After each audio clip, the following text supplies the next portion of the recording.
সব আলেমও কিন্তু বন্ধু হক নয়, কিছু কিছু আলেম দিয়ে জাহান্নাম উদ্বোধন করা হবে। আমাদের মতো দাড়িওয়ালা টুপিওয়ালা পাগড়িওয়ালা দেখলেই মনে করেন না যে উনি জান্নাতি। নন, উনি জান্নাতি নয়। আল্লাহর হাবিব বলে দিয়েছে সব আলেমের কথা বিশ্বাস করা যাবে না। পৃথিবী নবী অনেক আলেম তোমাদের মাঝে প্রকাশিত হবে। মনে রাখবা, পৃথিবীর বুকে যে মেতর এবং মুসি দুইটা জাত, এগুলোকে কেউ বেশি ভালোবাসে না। আল্লাহর হাবিব বলে দিয়েছেন ওই মেতর এবং মুচি ওইগুলোর চাইতেও নিকৃষ্ট হবে পৃথিবীতে আলেমরা কিয়ামতের আগে। এই তোমরা কি বোর্ড খাওয়ার জন্য শেষ পর্যন্ত এসে বসছো এখানে? আমি আগেই বলেছি তোমাদের যে বয়স আমার ছাত্রদের বাচ্চাদের সমান। আমি সেই 2002 থেকে আলোচনার মাঠে। আমি তোমাদেরকে বলি তোমরা কষ্ট পাইও না ভাই। তোমরা যে জান্নাতের বাগানে আসছো, 2-4 জন গুটি কয়েকজন মানুষ ছাড়া তোমাদেরকে জান্নাতের মেহমানের মতো মনে হয় না। কেন হয় না? ওই যে তোমরা উদাসীন, জাস্ট এটা একটা ফর্মালিটি। এই যে মাহফিল হচ্ছে, যাবো একটু শুনে আসবো, এই কিন্তু সিরিয়াস মোডে তোমরা কেউ যেতে পারো নি। শ্রবণ করতে থাকে তখন শিক্ষকেরও পড়াইতে থাকে ভালো লাগে। কথা বলেন না কেন? আর যেটা শুনে না এটার ক্লাস দিতে চায় না। তেমনি ভাবে বন্ধু, যখন কোন আলোচক স্টেজে উঠে বসে, তার শ্রোতা যখন প্রত্যেকটা মানুষ কিন্তু তখন ওই আলোচকের ছাত্র হয়ে যায়, স্টুডেন্ট হয়ে যায়। সে যখন স্টুডেন্টের মতো আচরণ করতে থাকবে তখনই তার মর্যাদা শুধু বাড়তে থাকবে। কারণ আপনি যখন নিজেকে ছোট স্টুডেন্ট মনে করা মানে কি ছোট মনে করা। যিনি ছোট মনে করলো নিজেকে, উনি অহংকার মুক্ত হলো। আর যিনি নিজেকে অনেক বেশি পাওয়ারফুল পারসন মনে করলো, ওনার সাথেই অহংকার যুক্ত হলো। আমি আপনাদেরকে বলি, মানুষ যখন হাঁটতে থাকে চলতে থাকে, পায়ের নিচে পিষ্ট হয়ে অসংখ্য পিপিলিকা মারা যায়, যাই কি যায় না? আপনি শুনলে অবাক হয়ে যাবেন। আল্লাহ রাব্বুল আলামিন পবিত্র কোরআন শরীফের 30 পারা সূরা ইনফিতরের মধ্যে তিনি বলে দিয়েছেন, ফি আই সূরাতিন মা শাআ রাক্কাবাক। আল্লাহ রাব্বুল আলামিন তিনি বলে দিয়েছেন আল্লাহ মানুষকে আল্লাহর মন মতো করে বানাইছে। আল্লাহ ক্রিয়েটেড দ্য মাইন্ড। সৃষ্টিটা আল্লাহর মন মতো করে করেছে। এই মানুষগুলোকে শুধু তাদের অপকর্মের কারণে বন্ধু তাদেরকে কাল কিয়ামতের দিন ছোট্ট ছোট্ট পিপিলিকা বানানো হবে। কি বানানো হবে? ছোট্ট ছোট্ট পিপিলিকা বানানো হবে। জাহান্নাম অপমান তাদের চারপাশ দিয়ে ঘিরে ফেলবে। বাওলাস নামক জাহান্নামের দিকে টেনে হেঁচড়ে নিয়ে যাওয়া হবে। এটা একটা মাত্র কারণ, সেই কারণটা হলো বন্ধু অহংকার। এই জন্য আমি আপনাদেরকে বলবো, আমি আমার মূল আলোচনাটাই যেতে চাই বন্ধু। আপনারা আমাকে কেউ ডিস্টার্ব করবেন না। আপনাদের আলোচনা শোনার ইচ্ছা থাকলে শুনবেন, না হয় বাড়ি চলে যাবেন। এখানে ডিস্টার্ব করবেন না, কারণ এটা জান্নাতের বাগান। গত বছর আমি একটা দিন এই জায়গায় এসেছিলাম, এই বছর আবার এসেছি। 1 বছরের মধ্যে অনেক মানুষ এই গ্রাম থেকে গেছে, কি গেছে না? আপনাদের এলাকার মানুষ মরছেনি বন্ধু। মানুষ যায় আসে রে, পৃথিবীতে থাকতে পারে না। এই যাওয়া আসার মধ্যে একটা জিনিস হলো মানুষের সবচেয়ে বড়, সেটা হলো তার জীবনের কর্ম। কর্মের কারণে মানুষ সম্মানী হয়, কর্মের কারণে মানুষ অসম্মানী হয়। শিক্ষা অর্জন করার কারণে মানুষ শিক্ষিত হয়, শিক্ষা অর্জন না করার কারণে মানুষকে মানুষ মূর্খ হিসাবে চিনে। আমি আপনাদেরকে আজকে বলবো, এটা বন্ধু একটা বড় ধরনের ক্লাস। এটা এমন একটা ইউনিভার্সিটির একটা অংশ রে। এইখান থেকে আপনি টিচিং নিতে পারলে দুনিয়ার শান্তি এবং পরকালের মুক্তি দুটোই আপনার নসিবে জুটবে। এই ক্লাসটা কিন্তু অনেক বড় একটা ক্লাস, কিন্তু আমরা এতটাই বন্ধু নির্বোধ, আমরা এতটাই হতভাগা, আমরা এতটাই বন্ধু জ্ঞানহীন, আমরা এতটাই বিবেকহীন। এই জায়গাগুলোকে আমরা বন্ধু মূল্যায়ন করতে জানি না। এই জায়গাগুলোতে যেই সার্ভিসটা 1 ঘন্টা 2 ঘন্টা দেওয়া হয়, এমনও আছে একটা এলাকায় জুম্মাতে সারা বছরও সেটা দেওয়া হয় না। কথা বলেন না কেন? এই জন্য আপনারা দেখবেন এখন বর্তমানে সময়টা এতটা কমার্শিয়াল হয়েছে। আপনার টাকা হাদিয়াটা টাকাটা ডবল দিতে প্রস্তুত, কিন্তু নিজের মনের মতো বক্তা লাগবে। বক্তা যদি নিজের মনের মতো না হয়, আলোচক যদি নিজের মনের মতো না হয়, স্কলার যদি বন্ধু 100% যদি না হয়, বন্ধু তাকে ফ্রিও আনতে মানুষ রাজি না। কথা বলেন না কেন? মিক্স বর্তমানে এখন যুবকরা এই ট্রেডিশনটা বন্ধু চালু করেছে। এটা দোষের কিছু না। এতে কি হয়, গান সম্পূর্ণ মানুষগুলোকে মূল্যায়ন করা হয়, যাকে অবমূল্যায়ন করা হয়। একদিন যদি সত্যিকারের বিবেকবান মানুষ যদি হয়, তাকে যখন অবমূল্যায়ন করা হবে, তখন সে মূল্যায়নের জায়গায় কেমন করে আসবে সেই চিন্তা তার মধ্যে কাজ করবে। যদি সেই চিন্তা তার মধ্যে কাজ না করে, তাহলে বন্ধু এটার মধ্যে নির্বোধ বোকার কেউ না, এটা 100% স্টুপিড। ঠিক কিনা বলেন? আরো জোরে বলেন। এই তোমরা কি ভোট খাওয়ার জন্য শেষ পর্যন্ত এসে বসছো এখানে? আমি আগেই বলেছি, তোমাদের যে বয়স আমার ছাত্রদের, বাচ্চাদের সমান। আমি সেই 2002 থেকে আলোচনার মাঠে। আমি তোমাদেরকে বলি, তোমরা কষ্ট পাইও না ভাই। তোমরা যে জান্নাতের বাগানে আসছো, 2-4 জন গুটি কয়েকজন মানুষ ছাড়া তোমাদেরকে জান্নাতের মেহমানের মতো মনে হয় না। কেন হয় না? ওই যে তোমরা উদাসীন, জাস্ট এটা একটা ফর্মালিটি। এই যে মাহফিল হচ্ছে, যাবো একটু শুনে আসবো, এই কিন্তু সিরিয়াস মোডে তোমরা কেউ যেতে পারোনি। এটাই হলো তোমাদের সবচেয়ে বড় ব্যর্থতা। আর এই ব্যর্থতার দায় কিন্তু পিতামাতাও এড়িয়ে যেতে পারবে না। এই ব্যর্থতার দায় কিন্তু পিতামাতাকে নিতে হবে। আমি প্রায় আজে বলি, গতকালকে বলেছিলাম, every parents should take care their children very carefully. প্রত্যেকটা পিতামাতার উচিত তাদের সন্তানের দায়িত্ব যত্ন সহকারে পালন করা। আর আমরা সন্তান হিসাবে আমি যদি বলি,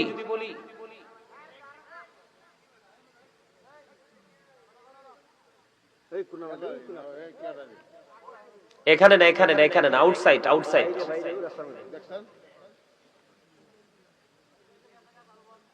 আর যাইয়েন না, ওরা বুঝতে পারছে, যাইয়েন না। ওরা হয়তো বুঝতে পারেনি, কথা বলে ফেলছে আর কি। এখন ওরা আমি থামাতে ওরা বুঝতে পারছে, যাইয়েন না। এই যে ভাইজান, যাওয়ার কোনো দরকার নেই। ওরা যেহেতু বুঝতে পারছে, চলে গেছে। ওদের কাছে যাওয়ার লাভ। আমার কথা কি বুঝতে পারছেন? প্রত্যেকটা পিতামাতার উচিত তাদের সন্তানের দায়িত্ব যত্ন সহকারে পালন করা। আর আমাদের উচিত, we should obey our parents. আমাদের প্রত্যেকের উচিত আমাদের পিতামাতাকে মান্য করা। কারণ হচ্ছে, paradise of the child under the feet of the mother. মায়ের পায়ের নিচে সন্তানের জান্নাত। আপনি পৃথিবীর সব মানুষের সাথে গুড কমিউনিকেশন রাখেন, কিন্তু মায়ের সাথে আপনার দূরত্ব, ডিসটেন্স বেড়ে গেছে। আপনি মনে করবেন জান্নাত আপনার কাছ থেকে অনেক দূরে। আর জান্নাত তো নয়, শুধু আল্লাহ এবং আল্লাহর হাবিবও আপনার থেকে অনেক দূরে। কথা বুঝেন নাই? এখনকার মানুষের কিন্তু স্বজন প্রীতি বেশি, কিন্তু আপন স্বজনের খবর নাই। কথা বলেন না কেন?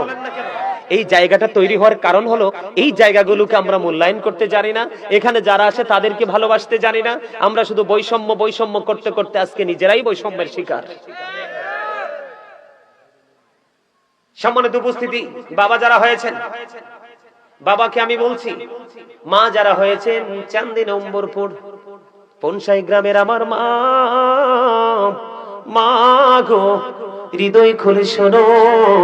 আমি আমার বোনদেরকে বলছি, বোন হৃদয় খুলে শোনো। আজকে যারা আমার এই জান্নাতের বাগানে উপস্থিত হয়েছো, যুবক বন্ধু, তোমাদেরকে বলছি, তোমরাও শোনো। তোমরা অতটা ছোট না, অতটা বিবেকহীন নও। কাল বাদে পরশু তোমরাও বাবা হবে। আজকে তুমি যে বাবাকে, মাকে, মায়ের অবহুকুম অমান্য করে যে কষ্ট দিয়েছো, আগামী কালকে সেই কষ্টটা ডাবল রূপে তুমি রিটার্ন পাবে। মনে রাখবা, আমি আজকে এখানে বলে গেলাম, বেঁচে থাকবো বা মরে যাব জানি না, দেখা হবে কিনা সেটাও জানি না। মনে রাখবা। বলে হুজুর এখানে আসলেন কেন? তার কারণ হলো, আল্লাহর হাবিব সরকারে মদিনা তিনি জানিয়ে দিয়েছেন, বাবা মা যারা হয়েছেন তাদেরকে আল্লাহর হাবিব বলে দিয়েছেন, আদিবু আওলাদাকুম আলা তালাতি খিসানিন হুব্বি নবীকুম হুব্বি আহলে বাইতিহি ওয়া আলা কিরাতিল কুরআন। আল্লাহর হাবিব তিনি জানিয়ে দিয়েছেন, তোমরা তোমাদের সন্তানদেরকে 3টি বিষয় শেখাও। এখন 3টির মধ্যে ফার্স্ট কোনটা? হুব্বি নবীকুম, teach the love of the prophet. নবীর ভালোবাসা শেখাও। ওয়া হুব্বি আহলে বাইতিহি, টিচ ফ্যামিলি লাভ, নবীর পরিবারের ভালোবাসা ভালোবাসা শেখাও, নবীর আহলে বাইতের ভালোবাসা শেখাও। ওয়া আলা কিরাতিল কুরআন, আল্লাহ রাব্বুল আলামিন বলেছেন learn to recite the holy Quran. বন্ধু আমি প্রতিদিন চেষ্টা করি, আমি যদি বলি I recite the holy Quran every day in the morning and evening, আমি প্রত্যেক দিন কোরআন তেলাওয়াত করার চেষ্টা করি, হয় নিখুঁত কোরআন শরীফ না হয় কিতাবের মাধ্যমে, কারণ এই কোরআন হলো আপনার আমার জন্য ল। সুবহানাল্লাহ বলবেন না? আজকে আমি তোমাদেরকে বলি, তোমরা যে চুল কেটেছো ইহুদিদের স্টাইলে, আজকে তোমরা যে তোমাদের জান্নাতের বাগানে এসেছো, তোমাদের ধর্মীয় সংস্কৃতির একটা গুরুত্বপূর্ণ জায়গা, এখানে এসেছো মেহমান হয়ে আসতে পারোনি, তার কারণ তোমরা 24 ঘন্টা 24 আওয়ার্স তোমরা কি করো? ইহুদিদের সংস্কৃতিকে তোমরা লালন করো। এই জন্য বন্ধু তোমাদের মধ্যে ঘাটতিটা, আমি তোমাদেরকে বলবো অবিনীতভাবে, তুমি সারাদিন ঘুরো, যেখানে মন চাই সেখানে যাও বন্ধু, কিন্তু মসজিদে যখন যাবে তুমি নামাজি হয়ে যাইও। মাহফিলে যখন আসবা তুমি জান্নাতের মেহমান হয়ে আইসো। এই যে ছেলেটাকে দেখো, ওরে আমি কত বছর এখানে পাইছিলাম, কত সুন্দর পাঞ্জাবি পড়েছে, কত সুন্দর টুপি দিয়েছে। আজকে প্রত্যেকটা ছেলে যদি এত সুন্দর করে টুপি পরতাম, তোমার চাইতে সে একটু বেশি দামি হয়ে গেছে। কেন জানোনি? টুপি পরা সুন্নাত। টুপি পরা কি? লম্বা জামা পরা সুন্নাত। সে পাঞ্জাবি পরেছে, অতিরিক্ত একটা সুন্নাত আমল করে ফেলেছে। টুপি পরেছে, সে অতিরিক্ত একটা সুন্নাত আমল করে ফেলেছে। আল্লাহর হাবিব জানিয়ে দিয়েছে, ক্লান্তি লগ্নে কোন মানুষ যদি একটা সুন্নাতকে জিন্দা করে যদি সে মৃত্যুবরণ করতে পারে, আল্লাহ রাব্বুল আলামিন খুশি হইয়া কাল হাসুরের দিন তাকে 100 শহীদের মর্যাদা দিয়ে জান্নাতে ঢুকাবে। এগুলো জানবেন কোত্থেকে? আলেমদের সাথে সম্পর্ক থাকলে। এগুলো শিখবেন কোত্থেকে? আলেমদের থেকে। আলেমদের সাথে সম্পর্ক রাখলে, অসুস্থ হলে ডাক্তার লাগে, বাড়ি বানাইলে ইঞ্জিনিয়ার লাগে, সন্তানকে শিক্ষিত করতে হলে টিচার লাগে, লাগে কি লাগে না? এমনি করে বন্ধু আপনি দুনিয়া এবং আখিরাতকে বুঝতে হলে আপনার জীবনে আলেমের প্রয়োজন। একজন না একজন সত্যিকারের হক্কানি আলেম বেছে নেবেন। সব আলেমও কিন্তু বন্ধু হক নয়, কিছু কিছু আলেম দিয়ে জাহান্নাম উদ্বোধন করা হবে। আমাদের মতো দাড়িওয়ালা, টুপিওয়ালা, পাগড়িওয়ালা দেখলেই মনে করেন না যে উনি জান্নাতি। না, উনি জান্নাতি নয়। আল্লাহর হাবিব বলে দিয়েছে সব আলেমের কথা বিশ্বাস করা যাবে না। পৃথিবী নবী অনেক আলেম তোমাদের মাঝে প্রকাশিত হবে। মনে রাখবা, পৃথিবীর বুকে যে মেতর এবং মুসি দুইটা জাত, এগুলোকে কেউ বেশি ভালোবাসে না। আল্লাহর হাবিব বলে দিয়েছেন ওই মেতর এবং মুচি ওইগুলোর চাইতেও নিকৃষ্ট হবে পৃথিবীতে আলেমরা কিয়ামতের আগে। কারণ তারা নিজের স্বার্থের জন্য, সুবিধার জন্য মন গড়া কথা বলে বলে মানুষকে ধ্বংসের দিকে নিয়ে যাবে। আজকে বাংলাদেশের মধ্যে দেখেন বন্ধু, ফতুয়ার শেষ নাই। একজন দেয় ঠিক ফতুয়া, আর বাকি 72 জন দেয় রং ফতুয়া। আমার কথা নয়, রাসূল বলেছেন। কে বলেছেন? আরো জোরে বলেন। বন্ধুরে আমার, এই জন্য আমি আপনাদেরকে বলি, আমার নবীকে ভালোবাসতে হবে। সাহাবীর নামটা আমার মনে নাই বন্ধু, এই মুহূর্তে মনে নাই, কিন্তু মনে ছিল।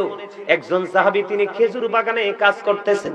কাজ করা অবস্থায় বন্ধু, নবীকে চেনার জন্য বলছি, কাজ করা অবস্থায় ওনাকে একজন এসে খবর জানিয়ে দিলেন, সম্ভবত ওনার সন্তান। এসে ডেকে ডেকে বললেন, নবী মুহাম্মদ পৃথিবী থেকে বিদায় হয়ে গেছে। আল্লাহর হাবিব পৃথিবী থেকে বিদায় হয়ে গেছে গো। এই কথাটা যখন শুনলেন, তিনি খেজুর বাগানে কাজ করতেছেন, যখন শুনলো প্রাণের নবী এই পৃথিবী থেকে বন্ধু চিরদিনের জন্য বিদায় হয়ে গেছে, তখন ওই সাহাবী মনে মনে চিন্তা করলো, আল্লাহ রাব্বুল আলামিনকে ডাক দিয়ে বললেন, আল্লাহ গো, আমার সরকারে মদিনা উম্মতের কান্ডারি নবী কামলেওয়ালা পৃথিবী থেকে চলে গেছে। যেই নবীকে আমি এই চক্ষু দিয়ে জীবনে আর দেখতে পাবো না, আমি আমার এই চোখের আলো থাকুক সেটা আমি চাই না। তুমি সঙ্গে সঙ্গে আমাকে অন্ধ করে দাও।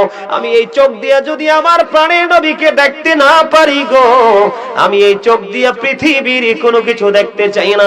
বন্ধু, ওই সাহাবীর সিনায় আমার নবীর এত বেশি গভীর প্রেম ছিল, সঙ্গে সঙ্গে তার চক্ষুগুলো অন্ধ হয়ে গেল, আর পৃথিবীর কোনো কিছু সে দেখতে পায় না। এরকম দোয়া কেউ করেনি? কিন্তু নবী চলে গেছে, নবীর বিরহ সে মানতে পারছে না, চোখ অন্ধ হয়ে যাওয়ার জন্য বলছে, তার চোখ অন্ধ হয়ে গেল। আমি আপনাদেরকে প্রেমটা বোঝানোর জন্য বলেছি বন্ধু।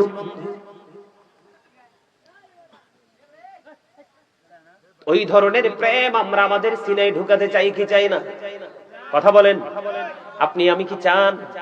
আপনারা কি আমার থেকে সেই সাজেশনটা নিবেন? নিবেন? এখনকার যুগের মানুষ কি বেশি সুস্থ না অসুস্থ?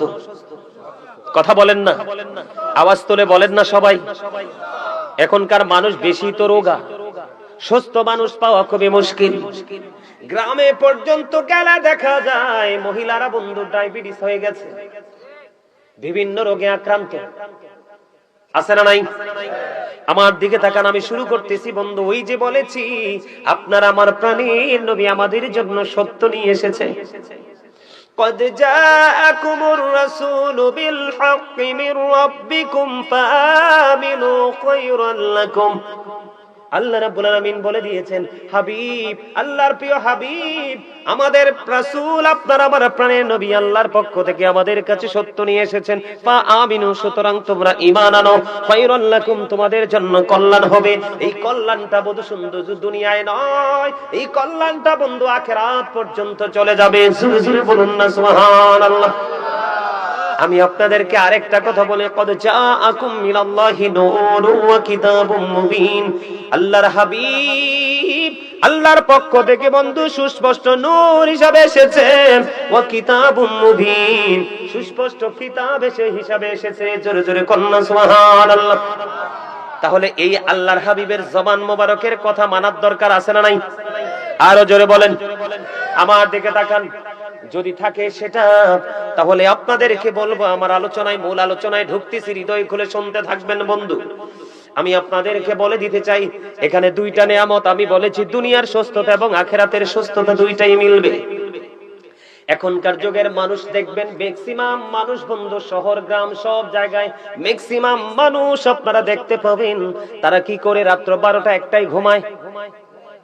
সকালে কোনো ফজর নামাজের খবর থাকে না, সকলে তারা ফজরের নামাজ বন্ধ তারা পড়ে না, তারা রাত্র 9 সকাল 9টা 10টায় ঘুম থেকে ওঠে। আছে না নাই? বন্ধুরে আমার, আমার নবী হাদিস শরীফের মধ্যে এসেছে, আমার রাসূল বলেছে, তোমরা সুবহে সাদিকের পর থেকে সূর্যাস্ত পর্যন্ত আর ঘুমায়ো না। এই সময়টার মধ্যে বান্দার জন্য রিজিক বন্টন করা হয়, ওই সময় তোমরা রিজিকের জন্য অপেক্ষা করো। এখানে সবচেয়ে বড় মজার বিষয় হলো সুস্থতার জন্য যে জিনিসটা বেশি প্রয়োজন।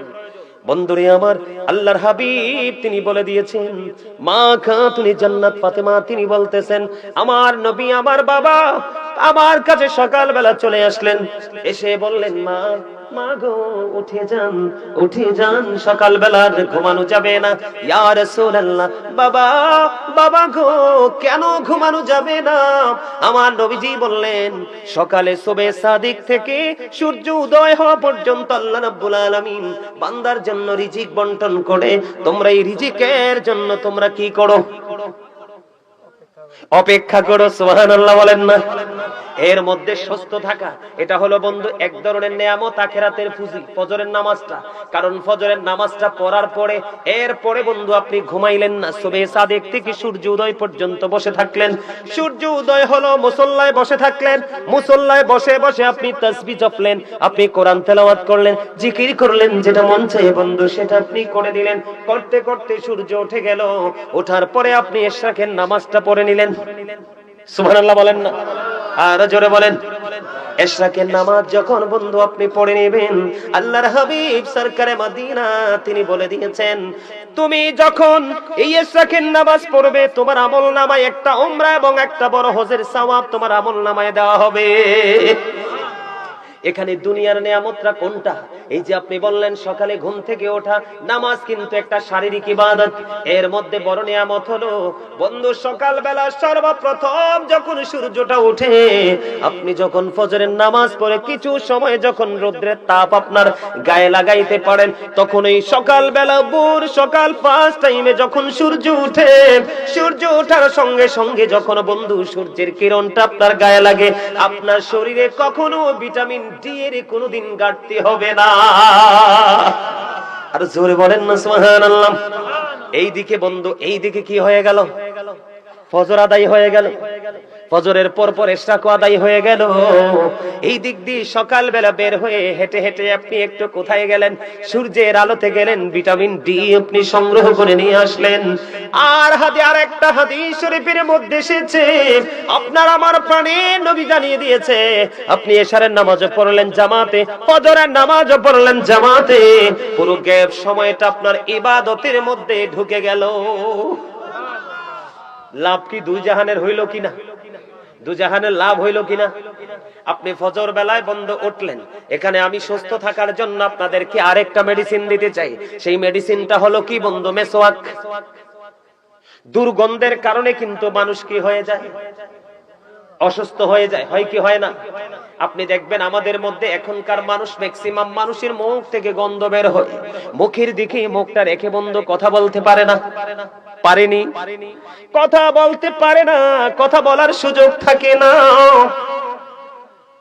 কথা বলতে পারে না। এই জন্য আল্লাহর হাবিব তিনি বলে দিয়েছেন, তোমরা বেশি বেশি করে মেসওয়াক করো, কারণ মেসওয়াক যখন করবা দুর্গন্ধ দূর হয়ে যাবে, আর দুর্গন্ধ দূর হয়ে গেলে মানুষ সুস্থ হয়ে যাবে। এটা সুস্থ থাকার আরেকটা অপশন হলো বন্ধু এটা। আল্লাহর হাবিব আরো বলেছেন, আমার উম্মতের জন্য কষ্ট হবে, আমার উম্মতের জন্য যদি কষ্ট না হতো, আমি প্রত্যেকটা নামাজের পূর্বে বলতাম তোমরা মেসওয়াক করে নামাজে দাঁড়াও। সুবহানাল্লাহ। একদিকে মুখের দুর্গন্ধ হলো, কি হলো? একদিকে মুখের দুর্গন্ধ দূর হয়ে গেল, আর একদিকে মেসওয়াক করে নবীর নির্দেশ মান্য হয়ে গেল। লাভ আছে নাই? একটা একটা করে মনে রাখবেন, সুস্থ থাকতে হলে বন্ধু ফজরের সময় উঠতে হবে। আপনি যদি মনে করেন না হুজুর আমি ফজরের সময় উঠবো না, তার আগে উঠবো, সুবহে সাদেকের আগে, সুবহে কাযিবের সময় আমি উঠবো, তাহলে আপনার জন্য আরো বেশি পজিটিভ নিয়ামত যুক্ত হয়ে যাবে কাল হাসরের ময়দানে। বন্ধু, আল্লাহ রাব্বুল আলামিন আহ্বানকারী আহ্বান করতে থাকবে, আহ্বানকারী আহ্বান করতে থাকবে, যে যারা ওই যে গভীর রজনীতে নামাজ পড়েছো তোমরা দাঁড়াও। অল্প কিছু মানুষ দাঁড়াবে, গভীর রজনীর নামাজ হলো তাহাজ্জুদের নামাজ। হাদিস শরীফের মধ্যে এসেছে, অল্প কিছু মানুষ যখন দাঁড়াবে তখন আহ্বানকারী আহ্বান করতে থাকবে, ওই যারা দাঁড়াবে তারা সংখ্যায় খুবই কম হবে। আল্লাহ রাব্বুল আলামিন তাদেরকে অর্ডার করবে তোমরা জান্নাতে চলে যাও। তবে মজার বিষয় হলো তাদের অর্ডার হবে বিনা হিসাবে, তারা জান্নাতি হয়ে যাবে। আল্লাহর হাবিব বলে দিয়েছেন তারা বিনা হিসাবে জান্নাতে চলে যাবে। আর যারা দাঁড়াইতে পারেনি বন্ধু, হাত তুলতে পারেনি, তারা হিসাবের জন্য প্রস্তুতি নিবে। আমি আপনাদেরকে বলি, হযরতে দাউদ আলাইহিস সালাম, হযরতে সুলাইমান আলাইহিস সালামের বাবা, আল্লাহর কাছে সবচেয়ে বেশি প্রিয় নামাজ, সবচেয়ে বেশি প্রিয় নামাজ হলো আল্লাহ রাব্বুল আলামিনের কাছে দাউদ আলাইহিস সালামের নামাজ। কারণ তিনি রাত্র 1/6 সময় তিনি ঘুমাতেন। জোরে জোরে কোন আল্লাহু আকবার। বন্ধুরে আমার, এবার আমার দিকে তাকান। আমাদের রোগ হওয়ার আরেকটা কারণ হলো, এখানে দুইটা মেসেজ আপনারা পেয়ে যাবেন বন্ধু। এর মধ্যে একটা হলো খাবার। এখন বর্তমানে যেই দেশটার নাম হলো ইরান, এটার একটা সময় নাম ছিল বন্ধু পারস্য। পারস্য থেকে একজন চিকিৎসক আসলেন আমাদের আরবে। পারস্য থেকে একজন চিকিৎসক আসলেন, 2 বছর পর্যন্ত আরবে দেশে কাটাইলেন। 2 বছর কাটানোর পরে তিনি আরবে কোনো অসুস্থ রোগী পাননি। অসুস্থ রোগী না পাওয়ার কারণে 2 বছর শেষে তিনি প্রাণের নবীর কাছে চলে গেলেন। ইয়া রাসূলুল্লাহ, ইয়া হাবিবাল্লাহ, নবী গো, আমি আপনার এই দেশে 2টা বছর কাটিয়েছি, একটা অসুস্থ মানুষও আমি খুঁজে পাইনি। আপনার এই দেশের মানুষ সুস্থ থাকার কারণ কি? এটার পিছনে জাদুটা কি, নিয়ামতটা কি? এই কথা বলতে দেরি এবার আমার নবীজি বললেন, আমার দেশের মানুষ সুস্থ থাকার কারণ হলো, আমার দেশের মানুষ সুস্থ থাকার কারণ হলো তার এই পেটটাকে 3 ভাগে ভাগ করে। সুবহানাল্লাহ বলেন না? কয় ভাগে ভাগ করে? তিনটি ভাগে ভাগ করে, একটি ভাগ খাবার দিয়ে ফিল আপ করে, আরেকটা ভাগ পানি দিয়ে ফিল আপ করে, আরেকটা ভাগ 100% খালি রাখে। তার মানে হলো অতিরিক্ত পেটে খিদা না লাগা পর্যন্ত তারা খাবার খেতে বসে না। আবার খাবার খেতে বসার পরে পেটটা ভরে যাওয়ার আগেই তারা খাবারটা ছেড়ে দেয়। জোরে জোরে সুবহানাল্লাহ। রাসূল বলেছেন কাফের খায় 7 পেটে। কাফের খায় কয় পেটে? রাসূল বলেছেন কাফেররা খায় 7 পেটে, আর মুমিনরা খায় মাত্র 1 পেটে। সুবহানাল্লাহ বলেন না? তাহলে আপনাদেরকে কি করতে হবে? এখনই চা, এখনই কফি, এখনই গলা পর্যন্ত খাবার, এত খাবার খাওয়া যাবে না। বুঝেনিছেননি? আমার কথা বুঝতে পারছেননি আপনারা? পেটটাকে নিজে নিজে 3 ভাগ করবেন। কয় ভাগ? মাত্র একটা ভাগ আপনি খাবারে পুরাবেন, আরেকটা ভাগ আপনি পানি দিয়ে ফিল আপ করবেন। এই তোমরা আসো, বসো, এদিকে আসো, এদিকে, এই সামনে আসো। দেখতে তো মনে হয় হাফেজ সাহেব, এদিকে আসেন। এত দামি মানুষ আইছে, এইভাবে দাঁড়ায় থাকলে হয়? আসেন, আপনারা সামনে আসেন। এদিক দিয়ে, এদিক দিয়ে, এদিক দিয়ে, আমার সামনে। মনু জলদি করে চললাইও, মোর দাঁড়ে এককালে দাঁড়ে চললাইও। তোমরা হাসতেও পারলা না। সুস্থ থাকার জন্য হাসিও প্রয়োজন। রাসূল বলেছে আমি না। সুবহানাল্লাহ বলেন না? আরে আরো জোরে, আরো জোরে। লবণ ছাড়া খাবার, খাবারে লবণ না দিলে মজা হয়? কথা কোন হয়? হয় না? খাবারে লবণ না দিলে যেমনি মজা হয় না, ঠিক তেমনি ভাবে বন্ধু, ঈমান যদি টেকসই না হয়, প্রেম যদি শক্ত না হয়, কখনো আপনার কাছে আমলও মজা লাগবে না। বুঝে নিতে হবে মূল কোথায়। আল্লাহর হাবিব আরো বলে দিয়েছেন, দুর্বল ঈমানদারের চাইতে শক্তিশালী ঈমানদার আল্লাহর কাছে বেশি পছন্দ।